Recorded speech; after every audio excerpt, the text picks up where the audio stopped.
So metaphysics would be the study of human existence and the collective consciousness. I found a definition that kind of mirrors metaphysics. Ethology was initially the science of animals' capacity to survive in their environments, and this was from Bozilek in 2023. So I find that interesting because that, to me, is what metaphysics is to humans. And that's what the branch of philosophy that it kind of concerns itself with is our collective consciousness. As I said before, it's significant because it's essentially, to me, it's the study of what it means to be human and how to exist on this planet and sort of the agreement we all have. Epistemology, in your own terms, explain what it is. So it's the study of learning and teaching, essentially, and how we get knowledge and the efficacy of that process and the pedagogical methods that we use. That's what this addresses.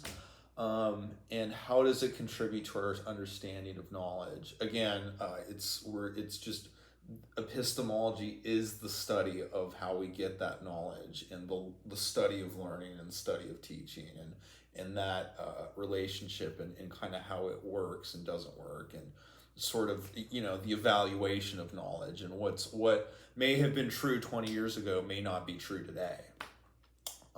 So that's essentially, these are all ideas that fall under that blanket of epistemology. Axiology. So this is kind of, for me, it's a combination of morals and beauty and the Platonic ideal. I think it influences everything in the world. I think it influences, even the Constitution. That this is a public agreement of what's acceptable in terms of morally. And aesthetically, you think of a lot of our national monuments, and they're all really beautifully done, and we can all agree that, these were intricately done, so it's, again, it goes kind of to Platonic ideal again. Can you recall a moment where metaphysical questions came into play?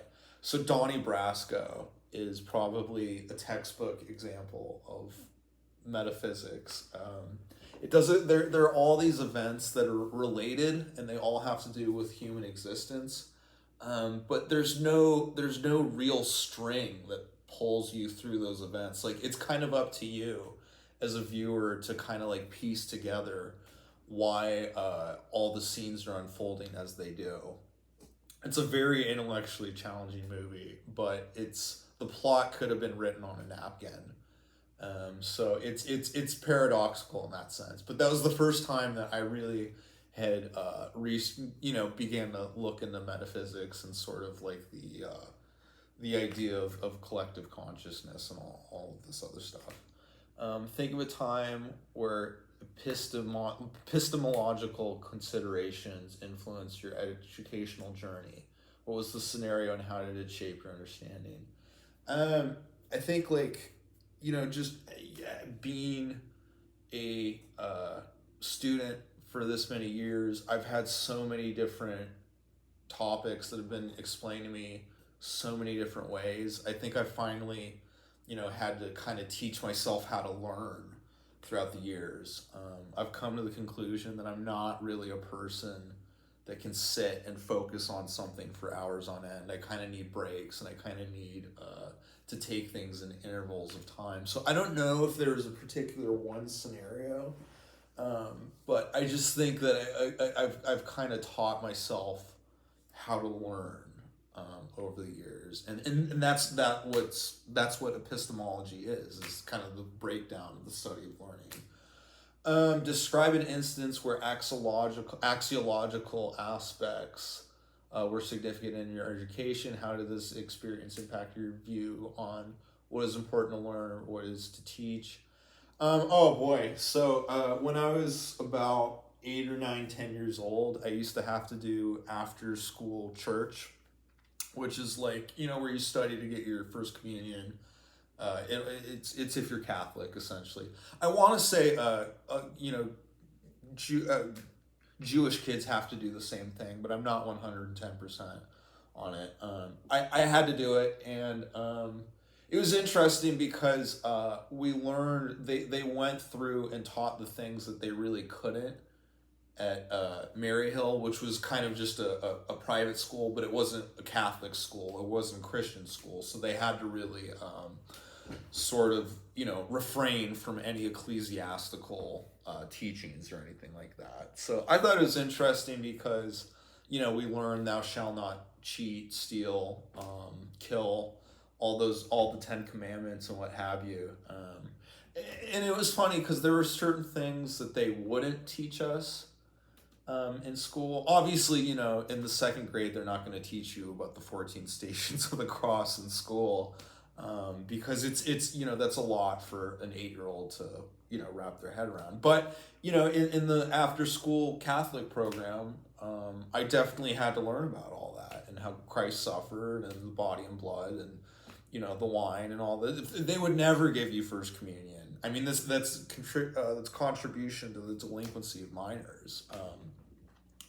So again, I think axiologically, I kind of learned how the church and the school are different, and how they don't always coalesce. And I learned about separation of church and state kind of through that way.